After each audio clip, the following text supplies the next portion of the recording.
आज के वीडियो में हम बात करेंगे त्वरण यानी कि एक्सलरेशन के बारे में और फिर सीखेंगे मोशन से रिलेटेड ग्राफ को कैसे बनाते हैं। तो त्वरण को इंग्लिश में कहते हैं एक्सलरेशन। तो एक्सलरेशन क्या होता है? तो टाइम के रिस्पेक्ट में किसी भी ऑब्जेक्ट का वेलोसिटी में क्या चेंजिंग हुआ है, इसे ही हम एक्सलरेशन कहते हैं। यानी the rate of change of velocity of an object is called acceleration. The rate of change of velocity of an object is called acceleration. यानी कि किसी भी वस्तु के वेग में परिवर्तन की दर को त्वरण कहते हैं, एक्सलरेशन। तो किसी भी ऑब्जेक्ट का टाइम के रिस्पेक्ट में वेलोसिटी में क्या चेंजिंग हुआ, इसी को हम एक्सलरेशन कहेंगे यानी कि त्वरण कहेंगे। इसको हम स्मॉल ए से डिनोट करते हैं। It is denoted by small a. यानी कि इसको जो डिनोट किया जाता है वो स्मॉल ए, इसका संकेत है। तो त्वरण को किससे डिनोट करेंगे? तो स्मॉल ए से। और त्वरण का डिफिनेशन क्या होगा? तो the rate of change of velocity of an object is called acceleration. यानी कि किसी भी वस्तु के वेग में परिवर्तन की दर को त्वरण कहते हैं। तो ए इक्वल टू एक फॉर्मूला होता है v minus u by t. A is equal to formula होता है v minus u by t. तो यहाँ पे u क्या था? तो कोई भी ऑब्जेक्ट का पहले मान लिया जाता है कि वेग यानी वेलोसिटी u था और कुछ टाइम के बाद उसका वेलोसिटी v हो गया। यानी पहले वेग u था, बाद में v हो गया। तो वेग में कितना चेंजिंग हुआ यानी वेलोसिटी में कितना चेंजिंग हुआ, ये निकालने के लिए हम v माइनस यू निकालें और वो चेंजिंग होने में कितना समय लगा, इसे t बोला गया। तो a is equal to formula बन गया v minus u by t. तो इससे अगर हम इसका यूनिट निकालने का कोशिश करें तो वेग का यूनिट हमें पता था कि मीटर पर सेकेंड होता है और फिर से समय का यूनिट सेकेंड होता है। तो अगर इसको लिखना चाहें तो मीटर पर सेकेंड इंटू 1 बाय सेकेंड, तो क्या निकल के आएगा? तो मीटर पर सेकेंड स्क्वायर। तो एक्सलरेशन का SI यूनिट क्या होता है? तो मीटर प्रति सेकेंड स्क्वायर इसका SI यूनिट है। तो SI unit of acceleration metre पर सेकेंड स्क्वायर। तो इसी को हम कहते हैं एक्सलरेशन का SI यूनिट। अब हम देखते हैं कि एक्सलरेशन जो होता है, बाइक में एक्सलरेटर लगा होता है जिसका यूज वेलोसिटी को बढ़ाने में या घटाने में किया जाता है। क्योंकि वो एक्सलरेशन के पे डिपेंड है, एक्सलरेशन उसी से वर्क करता है, इसीलिए उसका नाम एक्सलरेटर रखा जाता है। तो ये बाइक, कार, इन सब में एक्सलरेटर लगा होता है। तो कभी कभी एक्सलरेशन, जब एक्सलरेशन बढ़ रहा होता है तो ये पॉजिटिव होता है, लेकिन जब ये घट रहा होता है तब इसको यानी ऋणात्मक त्वरण को हम मंदन कहते हैं। यानी कि एक्सलरेशन अगर निगेटिव हो जाए तो उसको मंदन कहा जाता है। तो एक्सलरेशन क्या होता है ये सबको समझ में आ गया। तो the rate of change of velocity of an object is called acceleration. It is denoted by small a. A is equal to v minus u by t. SI unit of acceleration is metre पर second square. यानी कि त्वरण क्या है? तो किसी भी वस्तु के वेग में परिवर्तन की दर को त्वरण कहते हैं। त्वरण को हम स्मॉल ए यानी छोटी a से सूचित करते हैं। त्वरण बराबर वेग में परिवर्तन बटे समय होता है। त्वरण का SI मात्रक मीटर पर सेकेंड स्क्वायर होता है। तो हम जब भी एक्सलरेशन निगेटिव होगा तो उसे हम डिक्लेरेशन यानी मंदन कहेंगे। निगेटिव एक्सलरेशन को डिक्लेरेशन यानी कि मंदन कहते हैं। और जब ये निगेटिव होता है तो ए का वैल्यू निगेटिव में लिया जाता है। अब हम बात करेंगे कि ग्राफ इसका हम कैसे बनाएंगे, मोशन से रिलेटेड ग्राफ को कैसे बनाया जाता है। तो अब देखेंगे ग्राफ, जिसको कि हिंदी में कहते हैं आलेख, कि ग्राफ कैसे बनाएंगे। तो सबसे पहले हम बात करते हैं कि ग्राफ किसको कहेंगे। तो किसी भी चीज को एक्स एक्सिस और वाई एक्सिस पे डिनोट करने को ही हम आलेख कहेंगे, यानी कि ग्राफ कहते हैं। तो यहाँ हम सीखेंगे कि गति और वेग, विराम और गति से रिलेटेड कुछ चीजों का ग्राफ कैसे बनाया जाता है। तो बात करते हैं सबसे पहले डिस्टेंस टाइम ग्राफ के बारे में, कि डिस्टेंस और टाइम का ग्राफ कैसा होता है। तो डिस्टेंस टाइम ग्राफ यानी कि दूरी समय ग्राफ को हम बनाने का कोशिश करते हैं। और ये कब बना रहे हैं, तो हम फर्स्ट कंडीशन में इसको बना रहे हैं जबकि स्पीड जो है यूनिफॉर्म है, यानी कि स्पीड यहाँ पे कैसा है, तो यूनिफॉर्म स्पीड के लिए हम अभी बना रहे हैं कि एक समान चाल में डिस्टेंस टाइम ग्राफ कैसा होता है, यानी यूनिफॉर्म स्पीड में डिस्टेंस टाइम ग्राफ कैसा होगा। तो अब देखते हैं कि कोई एक कार था जो 1 PM पे 5 किलोमीटर पे था। 1 बजे वो कितने पे था, तो 5 किलोमीटर पे। देखा गया कि 1:10 में वो 10 किलोमीटर पर पहुंच गया। 1:10 में 10 किलोमीटर पर पहुंचा। 1:20 में वो पहुंच गया 15 किलोमीटर पर। इसी तरीके से 1:30 में पहुंचा वो 20 किलोमीटर पर। अब हम देखते हैं कि यहाँ जो टाइम है वो 10 मिनट करके बढ़ रहा है। टाइम कितने से बढ़ रहा है, तो 10 मिनट। और दूरी कितने पे बढ़ रहा है, तो 5। जब 1 बजे था तो वो 5 किलोमीटर था। 1:10 में वो 10 किलोमीटर पर पहुंचा। 1:20 में 15 किलोमीटर पर, और 1:30 में 20 किलोमीटर पर पहुंचा। तो अब हम इसी को डिस्टेंस टाइम ग्राफ के फॉर्म में कैसे डिनोट करते हैं ये सीखेंगे। तो अब हम नीचे के तरफ टाइम को लिख देते हैं और एक इधर हम डिस्टेंस को लिखेंगे। तो एक्स एक्सिस पर हम क्या लिख रहे हैं, तो टाइम को लिख रहे हैं। और टाइम हमें किसमें बताया गया है, तो मिनट में टाइम बढ़ रहा है, यानी टाइम को हम किसमें ले रहे हैं, तो मिनट में। और इधर हम लिखेंगे डिस्टेंस को। तो डिस्टेंस किसमें बढ़ रहा है, तो किलोमीटर में, यानी टाइम को यहाँ मिनट में ले रहे हैं और डिस्टेंस को किलोमीटर में। तो मान ले, तो टाइम जो है वो बढ़ रहा है 10-10 के हिसाब से। तो 10-10 मिनट टाइम बढ़ रहा है, तो हम 10-10 करके टाइम को ले लेते हैं। यहाँ 0 है, 10, 20, 30 और 40। और उसी के रिस्पेक्ट में इधर अगर हम डिस्टेंस में देखें तो डिस्टेंस में 5-5 का डिफरेंस था, तो हम यहाँ 5-5 का लेते हैं। 0 पर था, 5 पर था, 10 पर, 15 पर और 20 पर। उसी तरीके से टाइम में कितने का चेंजिंग है, तो 10-10 का चेंजिंग है। तो 10, 20, 30 और 40 यहाँ तक हम लेते हैं। अब हम इसको ग्राफ पे डिनोट करने का कोशिश करते हैं। तो जैसे कि 1 बजे वो 5 किलोमीटर पर था, तो टाइम 1 जहाँ पे है, तो 1 बजे वो कितने पर था, तो 5 किलोमीटर पे। 1:10 में वो 10 किलोमीटर पर पहुंचा। तो 1:10 और 10 किलोमीटर, तो यहाँ पे है वो 1:20 में वो 15 किलोमीटर पर पहुंचा, यानी कि यहाँ पे पहुंच गया। 1:30 में वो 20 किलोमीटर पर पहुंच गया, यानी कि यहाँ पे पहुंचा। अब हम ये चारों पॉइंट को मिला देंगे तो मेरा बन जाएगा डिस्टेंस टाइम ग्राफ। किस कंडीशन में, तो यूनिफॉर्म स्पीड का कंडीशन में, कि जब स्पीड यूनिफॉर्म हो तब उसका डिस्टेंस टाइम ग्राफ कैसा होता है। ये बहुत ही इंपॉर्टेंट पॉइंट है।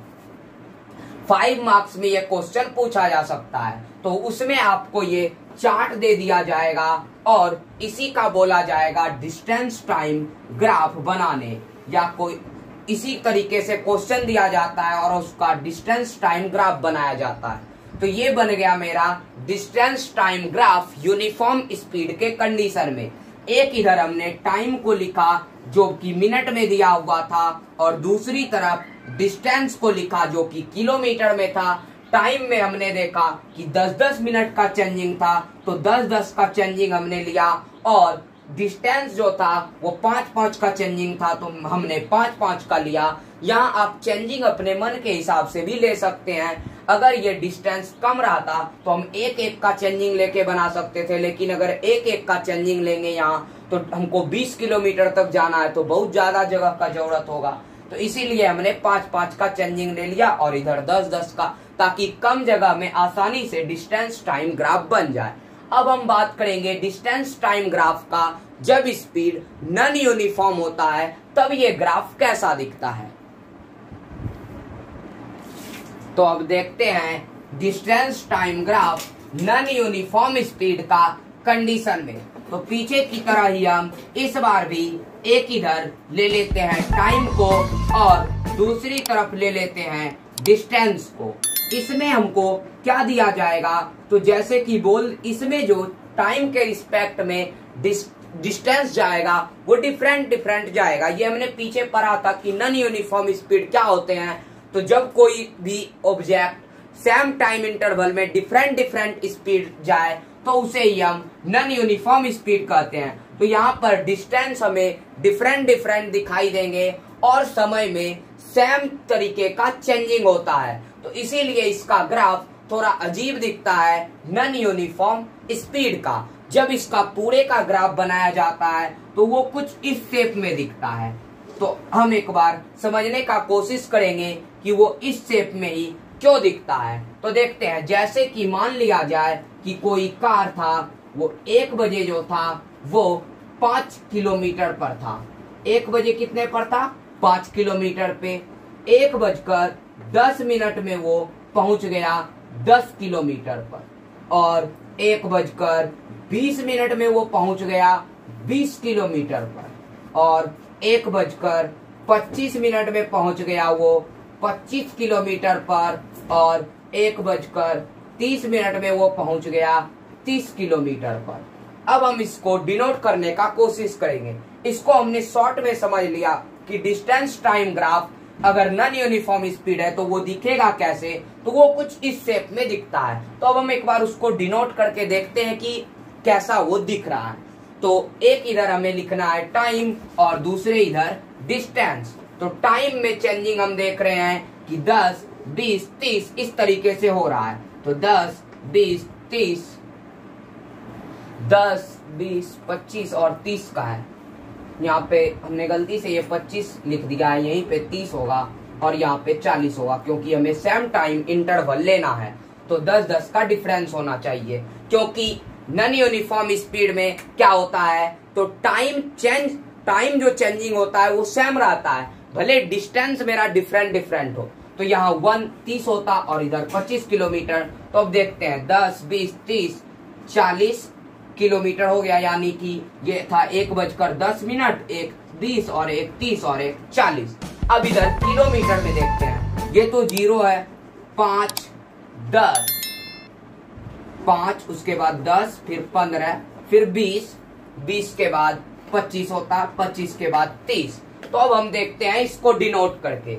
1 बजे 5 किलोमीटर पर था, ठीक है। 1:10 में वो पहुंच गया 10 किलोमीटर पे। 5, 10, 15, 20, 25 और 30। उसके बाद 1:20 में वो पहुंचा है 20 किलोमीटर पर। 1:20 में पहुंच गया है 20 किलोमीटर पर, यानी 20 किलोमीटर यहाँ पर है। 1:30 में वो पहुंचा 25 किलोमीटर पर, तो यहाँ है 25 किलोमीटर पर। उसके बाद 1:40 में पहुंचा वो 30 किलोमीटर पर। तो अगर हम इसे ग्राफ में डिनोट करने का कोशिश करें तो वो कुछ इस शेप में बढ़ रहा है ऊपर, जैसा कि हमने शॉर्ट वे में बताया था।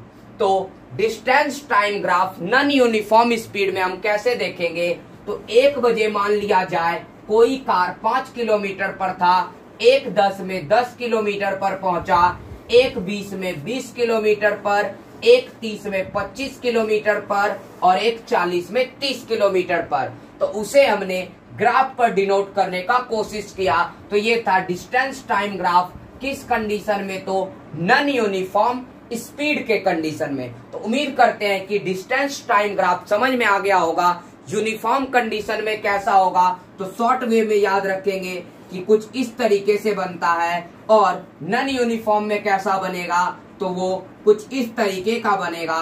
तो शॉर्ट वे में ऐसे याद रख सकते हैं, बाकी क्वेश्चन के हिसाब से हम इसे ग्राफ पर डिनोट कर देते हैं। तो अब बात करेंगे हम आगे के ग्राफ के बारे में। अब हम बात करते हैं वेलोसिटी टाइम ग्राफ के बारे में, यानी वेग समय समीकरण के बारे में। तो फर्स्ट कंडीशन है यूनिफॉर्म वेलोसिटी, यानी एक समान वेग के केस में कैसा होगा। तो हम यहाँ देख लेते हैं कि टाइम और उसका जो वेलोसिटी है उसको कुछ इस तरीके से एक चार्ट हम बनाते हैं, उसके बाद हम इसको डिनोट करेंगे। तो मान लिया जाए कि कोई भी ऑब्जेक्ट 0 टाइम पर 0 पर था। जब 5 मिनट हुआ तो ये 10 पर पहुंच गया। जब यहाँ पे 10 मिनट हुआ तो ये 20 पे पहुंचा। जब 15 मिनट हुआ तब ये 30 पे पहुंच गया। जब 20 मिनट हुआ तो ये 40 पे पहुंचा। तो हम इस तरीके से जब 25 पे पहुंचा तब ये 50 पे पहुंच गया। तो इसे ही हम एक चार्ट में यानी ग्राफ पे डिनोट करने का कोशिश करते हैं कि इसका ग्राफ कैसा होगा जब यूनिफॉर्म वेलोसिटी है तब। तो यूनिफॉर्म वेलोसिटी का केस में ये हमें पता है कि यूनिफॉर्म वेलोसिटी में जो चेंजिंग होता है वो सेम टाइम में ही सेम डिस्टेंस में यानी सेम वेलोसिटी में चेंजिंग होता है। तो अब इधर हम लिखते हैं टाइम को, और टाइम किस में है, तो मिनट में बढ़ रहा है, और इधर लिखना है हमें वेलोसिटी को, तो वेलोसिटी में भी चेंजिंग हो रहा है। तो इधर टाइम कहां से कहां तक गया, तो 25 तक। तो 5, 10, 15, 20 और 25, और इधर 10, 20, 30, 40 और 50, यहाँ है 0। तो 5, 10, 15, 20 और 25, यहाँ 10, 20, 30, 40 और 50।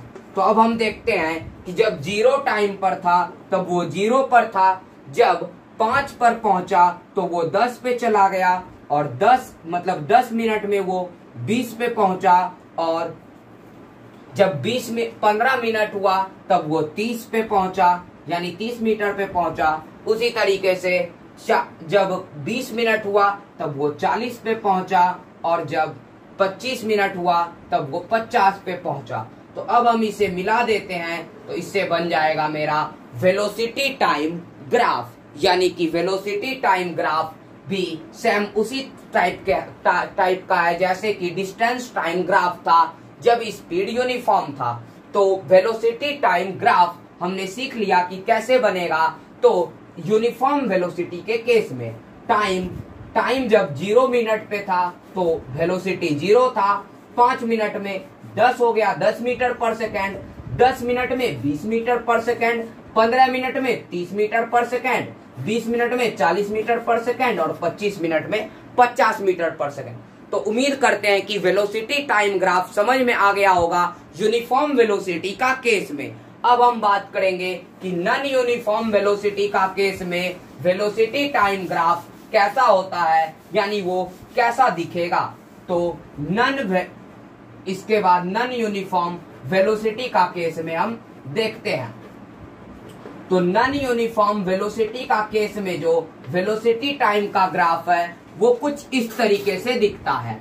तो इसको शॉर्ट वे में हम याद रखेंगे कि वो कुछ इस तरीके का दिखेगा, नहीं तो फिर कुछ इस तरीके से दिखता है। एक इधर होता है टाइम, यानी इधर रहता है टाइम, और इधर होता है वेलोसिटी। इधर भी टाइम और इधर वेलोसिटी। तो वेलोसिटी टाइम ग्राफ कुछ इस शेप में दिखेगा जब नॉन यूनिफॉर्म वेलोसिटी हो तब। नॉन यूनिफॉर्म वेलोसिटी में इसे आप कॉपी कर सकते हैं। तो अब हम बात करेंगे कि गैलीलियो ने गति से रिलेटेड यानी वेलोसिटी मोशन से रिलेटेड 3 समीकरण दिए थे। वो तीनों समीकरण क्या क्या थे, तो वो समीकरण को हम लिख देते हैं, उन्हें आप अच्छे से याद कर सकते हैं कि गैलीलियो ने गति से रिलेटेड यानी मोशन से रिलेटेड तीन समीकरण यानी तीन इक्वेशन कौन कौन से दिए थे। तो फर्स्ट इक्वेशन था v is equal to u plus a t. First equation है v is equal to u plus a t, s is equal to u t plus half a t square, s is equal to u t plus half a t square, and third v square is equal to u square plus 2as। अब हम यहाँ पे बता देते हैं कि कौन किस चीज का सिंबल है, यानी u। किसी भी चीज का फर्स्ट वेलोसिटी अगर u है तो उस फर्स्ट वेलोसिटी माना जाता है u है, एंड कुछ समय के बाद उसका वेलोसिटी v हो गया। a यहाँ पे एक्सलरेशन है और t टाइम है। v last velocity, u first velocity, a acceleration and t time. s क्या है, तो s डिस्टेंस है, u फर्स्ट वेलोसिटी, t यानी कि टाइम, a एक्सलरेशन। यहाँ पर भी v last velocity, u first velocity, a acceleration and s distance. ये तीन इक्वेशन गैलीलियो ने दिए थे मोशन से रिलेटेड, जिनसे कि न्यूमेरिकल्स पूछे जाते हैं कि इन पे रिलेटेड कुछ न्यूमेरिकल्स दे देंगे, कुछ इन पे और कुछ इन पे। तो यहाँ पे ये याद रखना है कि जब एक्सलरेशन निगेटिव हो तो हमें ए निगेटिव लेना पड़ता है, जिससे कि यहाँ का साइन बदल जाता है। यानी डिक्लेरेशन के केस में ए हमें निगेटिव लेना है, यानी ऋणात्मक त्वरण के केस में त्वरण का मान ऋणात्मक लेना है। अब हम बात करेंगे कि वृत्तीय गति यानी सर्कुलर मोशन क्या होता है, जिसके साथ ये चैप्टर खत्म हो जाएगा। तो बात करते हैं सर्कुलर मोशन यानी कि वृत्तीय गति क्या होता है। तो पीछे हमने पढ़ा था कि जब कोई भी ऑब्जेक्ट वृत्तीय पथ पर यानी सर्कुलर पाथ पर मोशन करता है तो उसे ही हम सर्कुलर मोशन कहते हैं।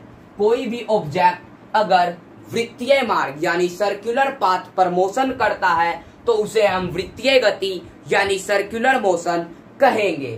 तो वृत्तीय गति जो है, वृत्तीय गति किसको कहेंगे, तो कोई भी ऑब्जेक्ट सर्कुलर पाथ में मोशन करता है तो उसे हम वृत्तीय गति सर्कुलर मोशन कहते हैं। और ये सर्कुलर मोशन जो है ये एक्सलरेटेड मोशन यानी कि त्वरित गति का एक एग्जाम्पल है। इसका एक फॉर्मूला हो जाता है v is equal to 2 pi r upon t। यहाँ पे v क्या है, तो वेलोसिटी है, पाई का वैल्यू 22/7 यानी 22/7 होता है। r क्या है, तो radius of circle, and t क्या है, तो टाइम। सर्कुलर मोशन किसका एग्जाम्पल है, तो एक्सलरेटेड मोशन का यानी कि त्वरित गति का एक एग्जाम्पल है। यानी circular motion is an example of accelerated motion, यानी वृत्तीय गति त्वरित गति का एक उदाहरण है। इसका फॉर्मूला क्या होता है, तो v is equal to 2 pi r by t, यानी v है इसका वेलोसिटी, पाई का वैल्यू 22/7, r यानी radius of circle, and t is equal to time. तो उम्मीद करते हैं कि ये second chapter rest and motion आपको अच्छे से समझ में आ गया होगा। आगे के वीडियो में हम थर्ड चैप्टर के बारे में पढ़ेंगे। आप इनसे रिलेटेड एक दो न्यूमेरिकल्स बना सकते हैं ताकि ये फॉर्मूला का यूज अच्छे से समझ में आ जाए। तो अब हम बात करेंगे अगले वीडियो में अगले चैप्टर के बारे में। तो रेस्ट एंड मोशन, ये विराम और गति, उम्मीद करते हैं कि आपको अच्छे से समझ में आ गया होगा। तो इसी के साथ आज का ये क्लास समाप्त होता है। तो अगर वीडियो पसंद आए तो वीडियो को लाइक कीजिए, चैनल को सब्सक्राइब कीजिए और बेल आइकन को दबा दीजिए ताकि नए नए वीडियो का नोटिफिकेशन मिलता रहे। और हमारे टेलीग्राम चैनल पर आप इसका नोट्स पा सकते हैं। टेलीग्राम चैनल ज्वाइन करने के लिए सर्च कीजिए टेलीग्राम पर रोहित सिंह अकेडमी, वहां आपको टेलीग्राम चैनल मिल जाएगा।